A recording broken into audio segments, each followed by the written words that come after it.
অনেক সময় দেখবেন কিছু কিছু মানুষ যারা আল্লাহর রহমত পাওয়ার আশাই রাখে না, আমাদের দৃষ্টিতে তারা কিছু চাইলে আল্লাহ দান করে দেয়। কেন?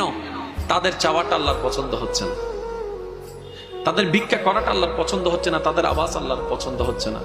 তারা যখন চায় আল্লাহ পাক দিয়ে দেয়, যেন তার চাওয়াটা বন্ধ হয়ে যায়। আর যাদের চাওয়াটা আল্লাহর ভালো লাগে, যাদের ভিক্ষা করাটা আল্লাহর ভালো লাগে, যাদের রহমান বলে ডাকটা আল্লাহর ভালো লাগে, সুবহানাল্লাহ, যাদের রহিম বলে ডাকটা আল্লাহর ভালো লাগে, আল্লাহ তাদেরকে দোয়া কবুল করে না। সে দোয়া বলতেই থাকে, ডাকতেই থাকে, আল্লাহ খুশি হতেই থাকে, সুবহানাল্লাহ।